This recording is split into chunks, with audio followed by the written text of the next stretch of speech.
When my boss demoted me to make room for his unqualified nephew, I thought my career was over, but what I discovered in those company files turned a simple case of workplace nepotism into a federal investigation that brought down a multi-million-dollar criminal empire. 8 years of loyalty meant nothing to Marcus Lencher, but his biggest mistake was underestimating just how far I'd go to uncover the truth, and the look on his face when the FBI finally cornered him in that boardroom was worth every sleepless night it took to get there. The security camera above Marcus Lencher's door caught everything that happened next, though I didn't know it at the time. My hands were still shaking from rage when I walked into his corner office that Tuesday morning, expecting our usual project update meeting. Instead, Marcus sat behind his massive desk with a smirk that made my stomach drop before he even opened his mouth. "Close the door, Jake," he said without looking up from his computer screen. The morning sun streamed through his floor-to-ceiling windows,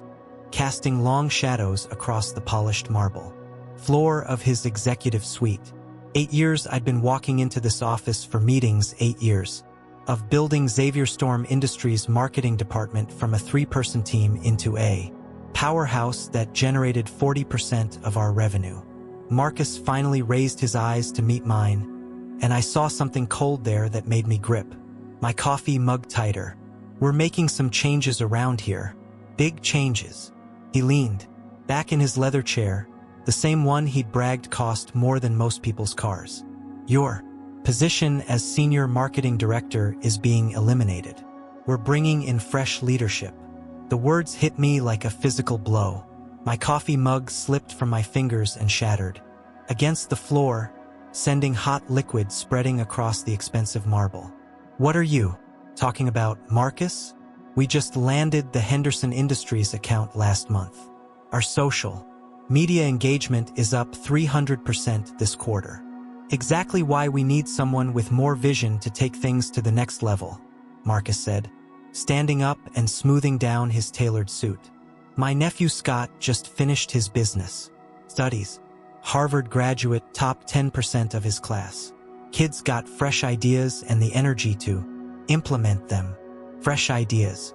I'd heard Marcus use that phrase before when he wanted to get rid of people who asked too many questions. Last year, it was Jennifer from accounting who noticed discrepancies in the quarterly reports. Before that, it was David from human resources who questioned some of Marcus's expense claims. Both of them were gone within a month, their positions mysteriously eliminated due to budget cuts. "So what exactly are you saying?" I asked, though I already knew the answer would destroy everything I'd worked for. "You'll be transitioning to marketing coordinator. Same department, different focus. Scott will be taking over as director next Monday." Marcus walked around his desk and stood over me, using his height advantage like he always did when he wanted to intimidate someone. "I'm sure you'll help him get up to speed on how things work around here." The coffee was still spreading across the floor, seeping into the cracks between the marble tiles. I bent down to pick up the pieces of my broken mug, partly to clean up the mess and partly to hide the fury burning in my face. 8 years of 60-hour weeks of building relationships with clients Marcus couldn't even name, of creating campaigns that saved this company during the recession when half our competitors went under. "This is about the Frost Industries presentation, isn't it?" I said, standing back up with ceramic shards cutting into my palm. "You're still angry that I went directly to their board instead of letting you handle the pitch."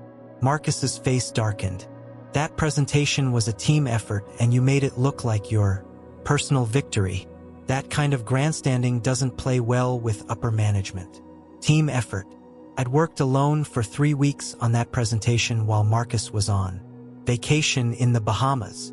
The Frost Industries contract was worth $12 million annually, and everyone in the company knew I'd landed it single-handedly. But Marcus had taken credit during the board meeting, claiming his strategic guidance had made the deal possible. "I have documentation of my work on that project," I said carefully. "Email chains, draft, presentations with timestamps, client meeting notes. Everything's properly recorded in our project management system." Something flickered across Marcus's face then, quick as lightning but unmistakable. Fear. He recovered quickly, but I'd seen it. Jake, I think you're getting a little too emotional about this. Change is hard for everyone, but it's necessary for growth. Emotional. Another one of Marcus's favorite words for dismissing legitimate concerns. He'd used it on Jennifer when she questioned the expense reports. He'd used it on David when human resources policies were ignored. Now he was using it on me. When does this transition happen? I asked, keeping my voice level despite the anger burning in my chest. Scott starts Monday morning. You'll spend this week documenting your current projects and preparing handover materials. Marcus returned to his desk and sat down, already dismissing me. I trust you'll handle this transition professionally. Professionally, as if demoting your most successful employee to make room for an unqualified relative was professional. As if destroying someone's career advancement was just another business decision. As if 8 years of loyalty and results meant nothing compared to family connections. I walked toward the door, still carrying the broken pieces of my coffee mug. The ceramic shards were warm in my palm, and I could feel a small cut bleeding where one sharp edge had pressed too deep. At the doorway, I turned back to look at Marcus, who was already typing on his computer as if our conversation had never happened. Marcus, I said quietly, you might want to reconsider this decision. There are things about this company's operations that only I know. Client relationships, project histories, vendor connections, things that can't be easily transferred. He looked up with that same cold smile. I'm sure Scott will figure it out. He's very smart, very capable. Sometimes fresh eyes see opportunities that experienced people miss. Fresh eyes. Capable. I wondered if Marcus really believed his nephew was qualified, or if he just didn't care. Either way, his dismissive attitude told me everything I needed to know about how this company really valued its employees. Walking back to my office, I could feel other people's eyes following me. Word traveled fast in corporate environments, and I was sure rumors were already spreading about my meeting with Marcus. By lunchtime, everyone would know that Jake Ryerson had been demoted to make room for the boss's nephew. My office felt smaller somehow as I sat down at my desk and stared at the awards lining my bookshelf. Marketing Campaign of the Year from the National Business Association. Client Satisfaction Excellence from the Metro Chamber of Commerce. Innovation in Digital Strategy from the Regional Marketing Council. 8 years of recognition for work that Marcus was now handing over to someone who'd probably never run a real marketing campaign in his life. But as I sat there surrounded by evidence of my professional achievements, something shifted. Inside me, the initial shock and hurt were hardening into something more focused, more dangerous. Marcus thought he could dismantle my career with a casual conversation and a few dismissive comments. He thought his family connections made him untouchable. What Marcus didn't realize was that 8 years in this company had taught me more than just marketing strategies. I knew where the bodies were buried, metaphorically speaking. I knew which clients were really profitable and which ones Marcus kept around for personal reasons. Knew which expense reports contained questionable charges and which vendor relationships involved suspicious kickbacks. Marcus Lencher had just made the biggest mistake of his career, and he didn't even know it. Yet, the elevator doors opened on the security department's floor, and I could hear Logan Howlett's gravelly voice echoing down the hallway before I even saw him. He was on the phone speaking, in the low, measured tones that meant serious business. Logan had been head of security at Xavier Storm Industries for 15 years, and nothing happened in this building without him knowing about it. Yeah, I'll look into it, Logan was saying as I approached his office door. Something doesn't smell right about the whole situation. He looked up and saw me standing there, then wrapped up his call quickly. Jake, heard you had an interesting morning. Word really did travel fast around here. Logan gestured for me to come in and close the door. Behind me, his office was completely different from Marcus's polished executive suite. Steel. Filing cabinets lined the walls, multiple computer monitors displayed security camera feeds, and everything had the functional, no-nonsense feel of someone who dealt with real problems, instead of corporate politics. "Let me guess," Logan said, leaning back in his chair. "Marcus gave you the speech about fresh leadership and new directions. Same script he used on Jennifer Martinez and David Chin." The mention of those names made my stomach tighten. "You think this is part of a pattern? Kid, I've been watching Marcus operate for years. Every time someone gets too close to information he doesn't want examined, they suddenly become expendable." Logan pulled out a thick folder from his desk drawer. Jennifer was asking questions about expense reports that didn't match submitted receipts. David was looking into hiring practices that might not have followed proper procedures. And you just landed the biggest client contract in company history, without Marcus's direct involvement. I sat down across from Logan's desk, my mind racing. "So you think he's getting rid of people who might expose something?" "I think Marcus Lencher has been running his own little kingdom inside this company, and anyone who threatens that kingdom gets eliminated." Logan opened the folder and spread several documents across his desk. "Take a look at these."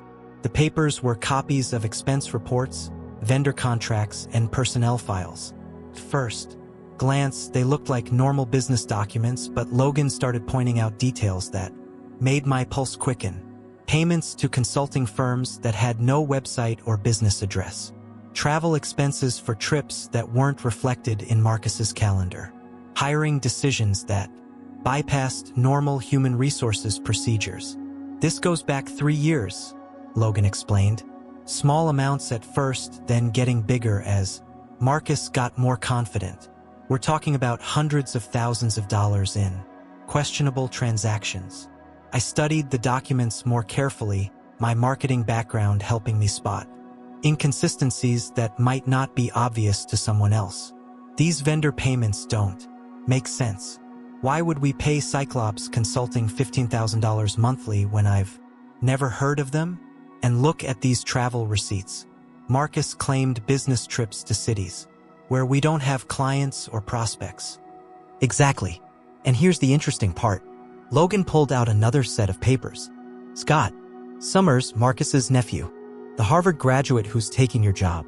Want to guess what I found when I ran a background check?" My hands were shaking slightly as I reached for the documents. Scott's employment application showed impressive credentials. Harvard Business School graduate with a focus on digital marketing. Previous experience at 2 major advertising agencies in New York. References from senior executives at companies I recognized. "Looks legitimate," I said, though something felt off about the whole package. That's what Marcus wants everyone to think. But I called Harvard's registrar office yesterday. They have no record of Scott Summers graduating from their business school. In fact, they have no record of him ever being enrolled there. Logan's eyes were hard as steel. "Those advertising agencies he supposedly worked for? One of them closed down 5 years ago, and the other one has never heard of him." The implications hit me like a freight train. Marcus falsified his nephew's resume? Gets better. Those references he listed? 2 of them are phone numbers that go straight to voicemail boxes registered under fake names. The third one is a number that belongs to a gambling addiction counselor in Atlantic City. Logan leaned forward, his voice dropping to a whisper. "I think Scott Summers has some serious problems that Uncle Marcus has been covering up." I stared at the forged documents, my anger building into something white-hot and focused. "So, Marcus demoted me, destroyed my career advancement, and handed my job to someone who's completely unqualified and probably unstable. That's just the beginning. Look at this." Logan pulled out a bank statement that made my blood run cold. Cyclops Consulting, that mysterious vendor getting $15,000 a month?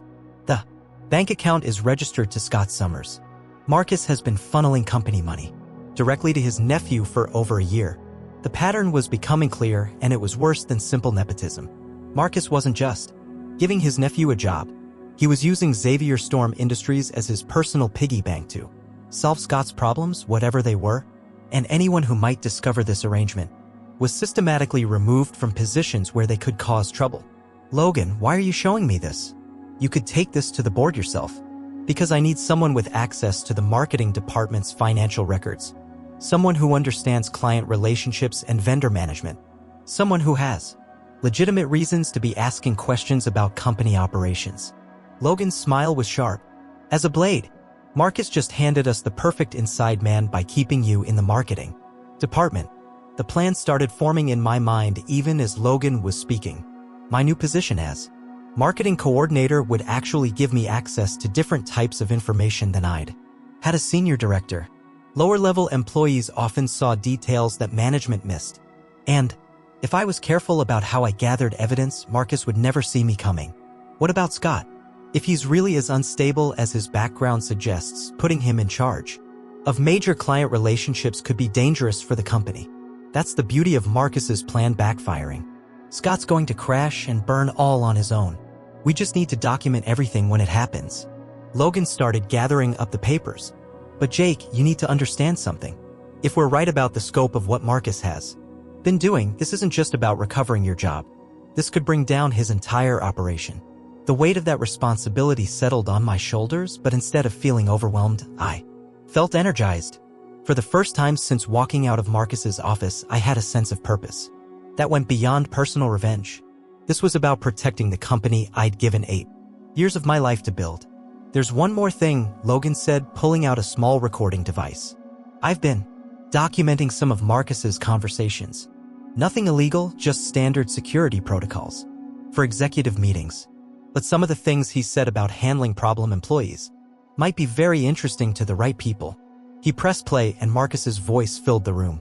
The recording was from last week. Apparently a phone conversation with someone whose voice I didn't recognize. "The Jake situation is under control," Marcus was saying. "I'll have him moved to a position where he can't cause problems, and Scott will be in place to handle any client questions. If Jake tries to make noise about the transition, we'll just say he couldn't handle the pressure of increased responsibilities." The other voice responded, but it was too muffled to make out clearly. Then Marcus again. "Don't worry about the documentation. Jake's too much of a team player to cause real trouble. He'll complain for a week and then settle into his new role like a good little soldier." Good little soldier. The condescension in Marcus's voice made my jaw clench. He'd planned this whole thing, calculated my response, and expected me to just accept the destruction of my career without fighting back. Logan turned off the recording. "Marcus seriously underestimated you, didn't he?" "Yes, he did. And that's going to be his biggest mistake." I stood up from my chair, my mind already working through the possibilities. "Logan, I'm going to need copies of everything you just showed me. And I'm going to need your help accessing some information that my new position might not normally include." "You got it, kid. But we need to be smart about this. Marcus has been playing this game for years and he's got connections throughout the company. One wrong move and we could both end up like Jennifer and David." As I walked back toward the elevator, the broken pieces of my coffee mug still cutting into my palm, I realized that Marcus had inadvertently given me the greatest gift possible. By underestimating my intelligence and my determination, he'd revealed the scope of his corruption to exactly the wrong person. Marcus Lencher thought he'd neutralized a threat to his operation. Instead, he just created his worst nightmare. Scott Summers walked into the marketing department Monday morning like he owned the place, which I suppose he thought he did. His expensive suit probably cost more than I made in a month, and the way he strutted past my new coordinator desk without even acknowledging my existence told me everything I needed to know about his character. What he didn't know was that I'd spent the entire weekend preparing for this moment, documenting every piece of evidence Logan and I had gathered about his fake credentials and his uncle's financial schemes. "Good morning, team," Scott announced to the marketing department, his voice carrying that entitled tone rich kids learn in private schools. "I'm excited to bring some fresh energy to this department and take our campaigns to the next level." He glanced around the room, his eyes briefly meeting mine before dismissing me like I was part of the furniture. "I'll be meeting with each of you individually this week to discuss your roles and how we can optimize our processes." Jennifer Walsh, one of our senior marketing specialists, raised her hand tentatively. "Scott, we have the Henderson Industries presentation scheduled for Thursday. Jake was the lead on that account, and they specifically requested him for the follow-up meeting." Scott's confident smile faltered for just a moment before snapping back into place. That's exactly the kind of old thinking we need to change. Fresh leadership means fresh client relationships. I'll handle the Henderson presentation myself. My heart started pounding as I realized what was about to happen. The Henderson Industries account was worth $12 million annually, and the client had specifically built their relationship with me over 6 months of careful negotiations. Scott had no idea about their industry challenges, their competitor concerns, or the specific marketing strategies they'd requested. This was going to be a disaster, and it was going to happen in front of one of our most important clients. "Scott," I said carefully, standing up from my coordinator desk. "Maybe I should attend that meeting with you. I have all the background research and client preference files that might be helpful." "Thanks, Jake, but I think I can handle it. Sometimes too much background information can limit creative thinking." Scott waved me off dismissively. I prefer to approach clients with fresh perspectives rather than getting bogged down in historical details. Fresh perspectives. Historical details. Scott was using the same corporate buzzwords Marcus always used when he wanted to sound important without actually understanding what he was talking about. But this time his ignorance was going to cost the company millions of dollars, and I was going to make sure every detail was properly documented. The Henderson presentation was scheduled for Thursday afternoon in the main conference room. By Wednesday evening, I'd prepared a comprehensive backup presentation that covered all the client's specific requirements, industry analysis, and proposed marketing strategies. I also set up a small recording device in my briefcase, positioned to capture audio from anywhere in the conference room. If Scott was going to destroy our biggest client relationship, I wanted evidence of exactly how it happened. Thursday afternoon came faster than I expected. Robert Henderson and his 2 vice presidents walked into our conference room at exactly 2 o'clock, dressed in their usual conservative business suits and carrying the serious expressions of executives who were used to getting results. I'd worked with these men for months, building trust through detailed research and careful attention to their company's unique needs. "Good afternoon, gentlemen," Scott said, practically bouncing with nervous energy. "I'm Scott Summers, the new marketing director. I'm really excited to show you some revolutionary ideas we've developed for your account." Robert Henderson looked confused and glanced in my direction. "I thought Jake was handling our account." "We specifically requested him for this follow-up because of his understanding of our industry challenges. Jake's been reassigned to other projects," Scott replied smoothly. "But don't worry, I've reviewed everything and I have some fantastic new approaches that will completely transform your marketing presence." What happened next was like watching a slow-motion car crash. Scott opened his presentation, and within the first 5 slides, it became clear that he had no understanding of Henderson Industries' business model, their target market, or their competitive landscape. He kept talking about revolutionary digital strategies and innovative brand positioning while showing generic templates that could have applied to any company in any industry. Robert Henderson's face grew darker with each passing minute. His vice presidents were taking notes, but I could tell from their expressions that they weren't impressed. When Scott suggested a social media campaign targeting teenagers for a company that manufactured industrial equipment for construction sites, one of the VPs actually winced. "Excuse me," Robert Henderson interrupted, his voice tight with controlled anger. "Are you familiar with our primary customer base? Because this presentation seems designed for a completely different type of business." Scott stumbled over his words, clearly unprepared for specific questions about the client's operations. "Well, sometimes it's important to think outside traditional boundaries and explore new market segments. Our traditional boundaries exist because we've spent 30 years building relationships with construction companies, engineering firms, and industrial contractors," Henderson replied coldly. "We're not interested in exploring new market segments. We're interested in reaching our existing customers more effectively." The meeting went downhill from there. Scott continued trying to sell generic marketing concepts, while Henderson and his team grew increasingly frustrated with his lack of preparation and understanding. By the time the presentation ended, I could see that we'd lost one of our most valuable clients. "Mr. Henderson," I said as the clients were gathering their materials to leave, "could I speak with you privately for just a moment?" Henderson nodded, and we stepped into the hallway while Scott remained in the conference room, apparently oblivious to how badly the meeting had gone. "Jake, what just happened in there?" Henderson asked bluntly. "We've been working together for months, and suddenly we're dealing with someone who doesn't understand our business at all. There have been some management changes that I wasn't consulted about, I replied carefully. I want you to know that I still have all the research and strategy documents we developed together. If you're willing to give us another chance, I can prepare a proper presentation that addresses your actual needs. Henderson studied my face for a long moment. Jake, I've worked with a lot of marketing firms over the years, and what I just saw in there was completely unprofessional. If your company thinks they can assign our account to someone who hasn't bothered to learn our business, maybe we need to look elsewhere. My heart sank as I realized the full scope of what Scott's incompetence was going to cost us. Mr. Henderson, I understand your frustration. Could you give me 24 hours to see if I can resolve this situation? One day, Jake.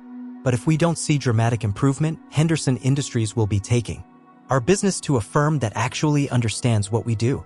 After Henderson and his team left, I walked back into the conference room where Scott was packing up his presentation materials with the satisfied expression of someone who thought he'd done a good job. That went really well, Scott said cheerfully. I think they were impressed with our forward-thinking approach. Sometimes clients need to be pushed outside their comfort zones. Forward-thinking approach. Comfort zones. Scott was completely delusional about what had just happened, which made him even more dangerous to the company's reputation. But his delusion was also going to be his downfall because he would keep making mistakes while thinking he was succeeding. Scott, I think Mr. Henderson had some concerns about the presentation. Maybe we should schedule a follow-up meeting to address his questions. Nah, they always act a little resistant to new ideas at first. Give them a few days to think about it and they'll come around. Scott snapped his briefcase shut and headed toward the door. By the way, Jake, I'm going to need you to prepare summary reports on all our other major clients. I want to review their accounts and see where we can implement similar innovative strategies. Similar innovative strategies. Scott was planning to destroy every major client relationship we had, one disastrous presentation at a time. But he was also giving me the perfect opportunity to document his incompetence and build a case for his removal. That evening, I sat in my apartment transcribing the audio recording from the Henderson meeting. Every fumbled answer, every misunderstood question, every moment of Scott's obvious unpreparedness was captured in crystal clear detail. Combined with Logan's evidence about Scott's fake credentials and Marcus's financial irregularities, we were building a case that would be impossible to ignore. But as I worked late into the night, preparing documents and organizing evidence, I couldn't shake the feeling that Marcus was planning something bigger than just installing his nephew in my old position. The financial records Logan had shown me suggested a pattern of corruption that went deeper than simple embezzlement. And if Marcus was willing to destroy the company's client relationships to protect his nephew, what else was he willing to do to keep his secrets hidden?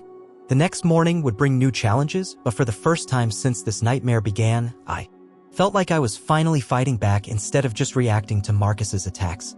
Scott's spectacular failure with Henderson Industries had given me exactly the ammunition I needed to start dismantling Marcus's entire operation. Marcus thought he'd neutralized me by giving me a lower position in the company. What he didn't realize was that he'd actually given me the perfect vantage point to watch his nephew destroy everything Marcus had worked to build. The emergency board meeting was called for Friday morning at 8 o'clock sharp, and I could feel the tension crackling through Xavier Storm's executive floor like electricity before a thunderstorm. Jean Grey's assistant had sent the meeting notice late Thursday evening, which meant someone had escalated the Henderson Industries situation faster than I'd expected. What I didn't anticipate was walking into that boardroom and finding Marcus sitting at the conference table with a stack of papers and the kind of cold smile that meant he'd been planning this confrontation for days. Jake, please take a seat, Jean Grey said from her position at the head of the polished mahogany table. Her red hair was pulled back in a severe bun, and her green eyes held the sharp focus of a CEO dealing with a crisis. Warren Worthington III sat to her right, his perfectly pressed suit and concerned expression indicating that our financial situation was about to become a topic of discussion. Logan had positioned himself near the back of the room, officially present as head of security, but actually there to support whatever was about to unfold. Before we begin, Marcus said, his voice carrying that authoritative tone he used when he wanted to control a conversation, I think everyone should understand the real reason we're here today. This isn't just about a client meeting that didn't go perfectly. This is about a disgruntled employee who's been systematically trying to undermine company operations since. He was reassigned to a position more suited to his actual abilities. The accusation hit me like a physical blow, but I'd learned enough about Marcus's tactics to recognize this as his standard approach. When faced with legitimate criticism, he always turned the focus back on the person raising concerns. The difference this time was that I'd come prepared for exactly this kind of attack. Marcus raises an interesting point about undermining company operations. I replied calmly, pulling out the folder of documents Logan and I had prepared. I've been documenting some concerning patterns in our departmental management that I think the board should review. Here we go, Marcus said with an exaggerated sigh. Jake's been gathering complaints and conspiracy theories ever since he was reassigned. This is exactly the kind of behavior that made his demotion necessary. Jean Grey held up her hand for silence. Let's hear what Jake has to say, and then we'll get Marcus's response. We need to understand what happened with Henderson Industries and how we're going to prevent similar situations in the future. I opened my folder and pulled out the audio transcript from Thursday's client meeting. Yesterday's presentation to Henderson Industries was a complete disaster that cost us a $12 million annual contract. Scott Summers, who was assigned to handle this account, demonstrated no understanding of the client's business model, their industry challenges, or their specific marketing needs. Everyone has difficult client meetings when they're learning new accounts, Marcus interrupted. Scott's fresh approach might have been exactly what Henderson needed, even if they were initially resistant to change.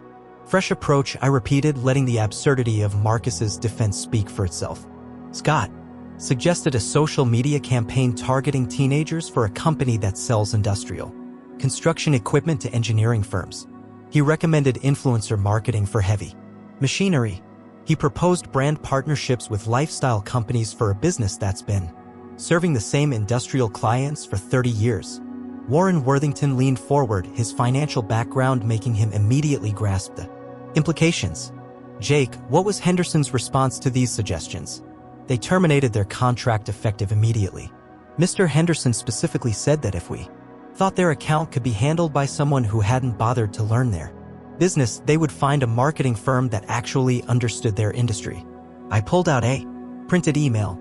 This is their official termination notice, received at 6:30 this morning. The silence in the boardroom was deafening. Jean Grey's face had gone pale as she calculated not just the immediate financial loss, but the reputation damage that would spread through the business community when word got out about our incompetence. One client meeting doesn't define someone's entire capabilities, Marcus said, but his confident tone was starting to show cracks. Scott has excellent credentials from Harvard Business School, and his previous experience at major advertising agencies speaks for itself. This was the moment I'd been waiting for. Actually, Marcus, Scott's credentials are something we need to discuss. I pulled out Logan's background check documentation. Harvard Business School has no record of Scott Summers ever being enrolled in their program, let alone graduating. The advertising agencies listed on his resume have no record of employing him. 2 of his professional references are disconnected phone numbers, and the third belongs to a gambling addiction counselor in Atlantic City. Marcus's face went through several color changes as the implications of my statement sank in. That's impossible. I personally verified Scott's qualifications before recommending him for the position. Then you personally verified falsified documents, Logan said from the back of the room. Speaking for the first time since the meeting began, I have copies of Scott's original application, along with documentation proving that every educational and professional claim on his resume is fabricated. Jean Grey looked like she was about to be sick.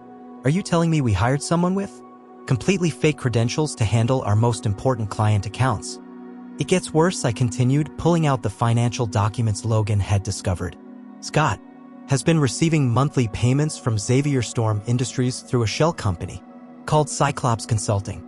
$15,000 per month for over a year with no services provided and no legitimate business purpose. Warren Worthington practically lunged across the table to grab the financial records. As CFO, his job was to catch exactly these kinds of irregularities, and the fact that they'd slipped past his oversight made him personally responsible for the company's losses. These payments, Warren said, his voice tight with controlled anger, they're not in any budget I approved. Marcus, how did these expenses get authorized? "I can explain everything," Marcus said, but his usual commanding presence had crumbled into desperate damage control. Scott was doing consulting work for the company before he was officially hired. Market research, competitive analysis, strategic planning. Market research, I repeated. Strategic planning. For a company he knew so little about that. He couldn't handle a basic client presentation. I pulled out the bank records Logan had obtained. The Cyclops Consulting account is registered directly to Scott Summers. This isn't consulting fees, Marcus. This is embezzlement. The word hung in the air like a toxic cloud. Embezzlement wasn't just a firing offense, it was a criminal charge that could result in prison time and destroy reputations permanently. Everyone in the room understood that we'd moved far beyond personnel disputes into potential federal crimes. "There has to be some explanation," Jean Grey said, though her tone suggested she already knew there wasn't. "Marcus, I need you to provide documentation for every payment made to Cyclops Consulting, along with detailed records of the services they provided." "Jean, you have to understand the pressure I've been under," Marcus said, and for the first time since I'd known him, he sounded genuinely frightened. Scott has had some personal challenges, some family issues that required financial support. I was trying to help him get back on his feet while also bringing his talents to the company. Personal challenges. Family issues. Marcus was finally admitting that the consulting payments were really bailout money for his nephew's problems, whatever they were. But his confession was making the situation worse, not better, because it proved that he'd knowingly used company funds for personal purposes. "Marcus," Warren said, his voice deadly quiet, "using corporate funds to solve family members' personal problems is textbook embezzlement. The fact that you disguised it as consulting fees makes it fraud as well." The boardroom fell silent again as everyone processed the legal implications of what had been revealed. Marcus sat slumped in his chair, apparently realizing that his attempts at damage control had actually made his situation much worse. "There's one more thing," Logan said, stepping forward with another folder. "I've been monitoring some unusual activity in Marcus's communications over the past few weeks. Phone calls to lawyers, meetings with people who have connections to offshore banking, discussions about transferring assets to protect them from potential legal action." Marcus's face went white. "Logan, you had no right to monitor my private communications. Actually, as head of security, I have both the right and the responsibility to investigate potential threats to company assets. And someone who's been stealing hundreds of thousands of dollars definitely qualifies as a threat." Logan placed the folder on the table. Marcus has been preparing for this confrontation for weeks. He knew his financial schemes would eventually be discovered, and he's been taking steps to protect himself. Jean Grey stood up from her chair, her CEO authority filling the room like a physical presence. "Marcus, your employment with Xavier Storm Industries is terminated immediately. Logan, please escort him from the building and ensure that his access to all company systems is revoked." "You can't do this to me," Marcus said, his voice rising with panic. "I built this company's marketing division from nothing. I've brought in millions of dollars in revenue over the years. You also stole hundreds of thousands of dollars and nearly destroyed our reputation with fraudulent hiring practices," Jean replied coldly. "Security will pack your personal belongings and deliver them to your home address." As Logan moved to escort Marcus from the boardroom, Marcus turned to me with an expression of pure hatred. "This isn't over, Jake. You think you've won something here, but you have no idea what you've actually done. There are people involved in this situation who don't like being exposed, and they have ways of dealing with problems that go far beyond corporate discipline."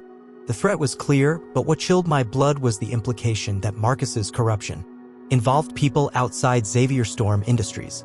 People who might not be satisfied with seeing him fired and might hold me responsible for exposing their operation. As the boardroom emptied and Jean Grey began discussing damage control strategies with Warren, I realized that solving the immediate crisis had potentially created a much larger and more dangerous problem. Marcus Lencher's final words suggested that his embezzlement scheme was just the tip of an iceberg that could sink more than just his career. The black sedan had been parked across from my apartment building for 3 days straight, and the two men inside weren't even trying to hide the fact that they were watching me.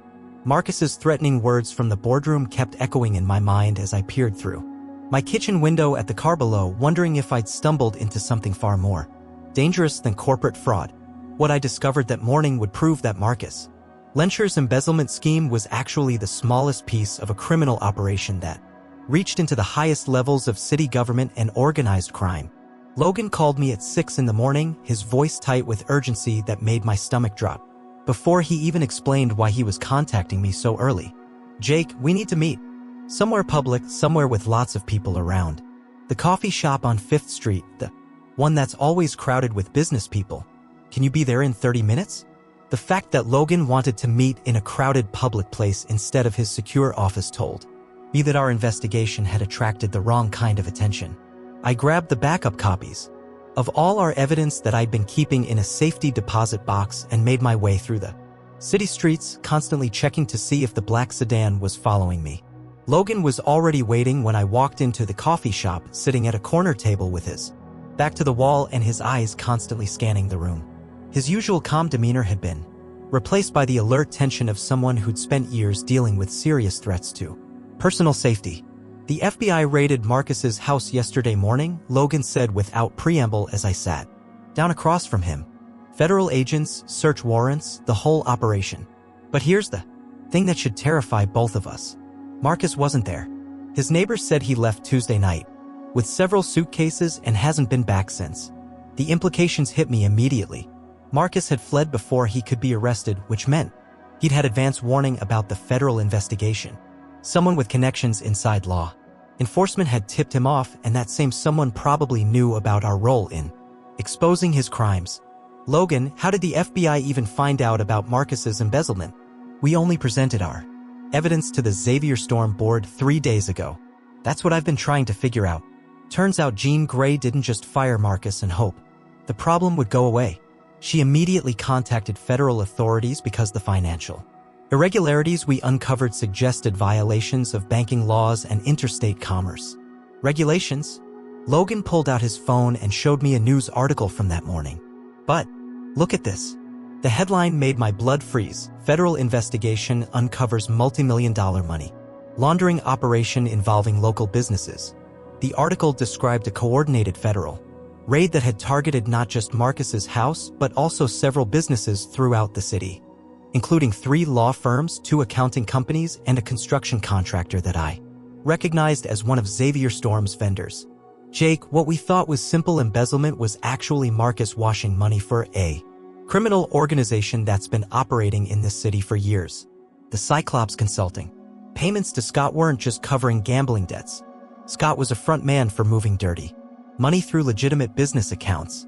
The coffee shop suddenly felt too exposed, too public, despite Logan's earlier insistence on meeting in a crowded place.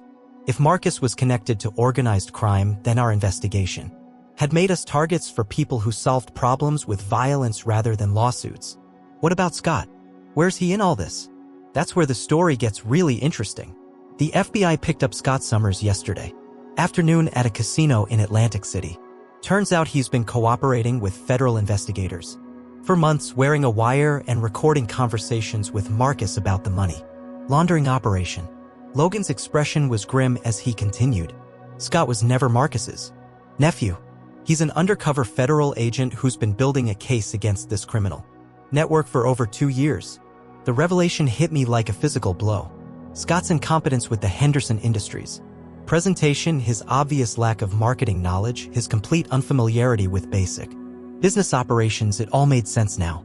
He wasn't Marcus's unqualified nephew trying to learn the marketing business. He was a federal agent whose job was to document criminal activity, not actually perform legitimate work. So when Marcus demoted me to make room for Scott, he was actually placing a federal agent in a position where he could access financial records and monitor company operations. Exactly. And your investigation into Marcus's corruption provided the final pieces of evidence. The FBI needed to bring down the entire network. Logan leaned across the table, his voice dropping to barely above a whisper. But here's the part that should worry you.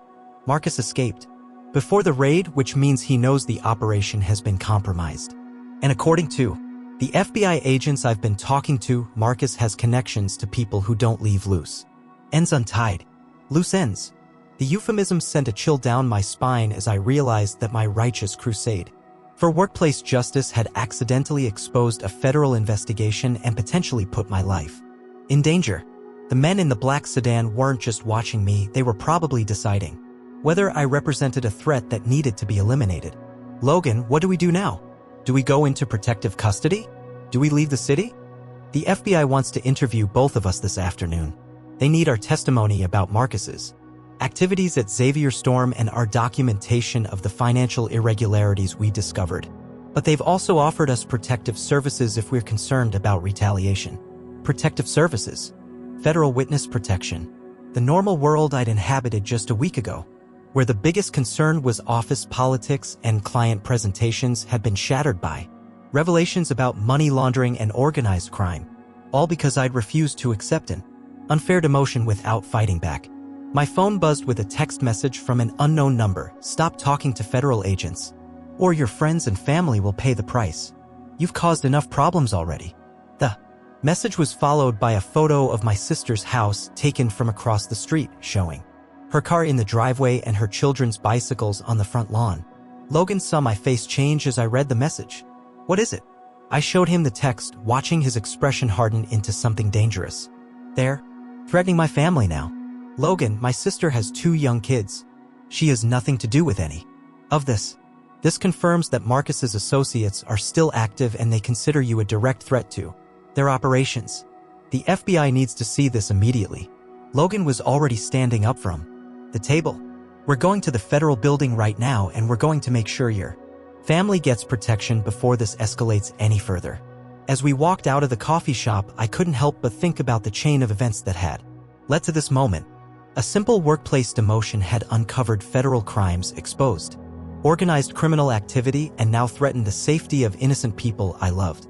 Marcus Lencher's arrogance and greed had created a situation that was spiraling far beyond anyone's control. The federal building was an imposing concrete structure that made me feel both protected and exposed at the same time. Agent Sarah Connor, the lead investigator on the Marcus Lencher case, met us in a secure conference room filled with surveillance equipment and boxes of evidence that suggested the scope of this investigation was much larger than I'd imagined. Mr. Ryerson, your documentation of financial irregularities at Xavier Storm Industries provided crucial evidence for a case we've been building for 3 years, Agent Connor explained as she reviewed our files. Marcus Lencher was operating as a financial coordinator for a criminal organization that's been laundering money through legitimate businesses throughout the region. Agent Connor, they're threatening my family. I received this text message an hour ago. I showed her the photo of my sister's house, watching her face grow serious as she studied the image. This changes our timeline significantly. We were planning to make arrests gradually over the next few weeks, but direct threats against witnesses require immediate action. She picked up her phone and started making calls that would apparently mobilize federal resources to protect people who'd helped expose the criminal network. What I didn't know was that our meeting in the federal building was being monitored by people with access to law enforcement communications, and that Marcus Lencher was already planning his final move to eliminate the witnesses who could destroy him completely.